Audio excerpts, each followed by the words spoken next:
Discipleship is the process of helping people to become more like Christ in their thoughts, feelings, and actions.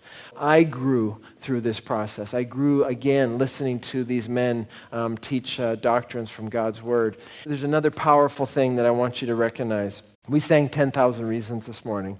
That number now has special meaning for us. We went down there to teach. We took 50 printings. We were equipped. Our resources were to teach 50 pastors. But we learned from each of these pastors that except for one pastor, all of their churches are 200 plus in size. We went to Pastor Danas's church, and he was showing us the materials that they teach from when they are teaching in their small groups in their adult Sunday school classes. And Mark Sturkin, it's the first time he'd ever seen this. He said, "Steve, this is my teaching materials that I left with them last year. This is what they're teaching in their churches because it's all grounded in God's Word." And so I know now that these 50 pastors are taking this teaching to 200 people per pastor. So do the math. It's 50 times 200. That's our 10,000 reasons.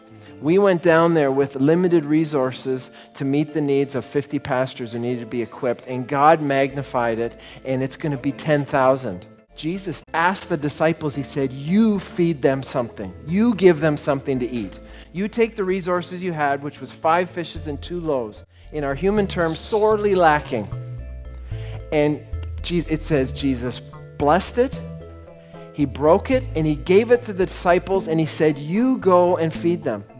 And he magnified that, and 5,000 men were fed, not counting the ladies and all the children. We are God's church. We have to take our resources that he gives this church, and we need to take it wherever he asks us to go, and he will magnify it 1,000-fold.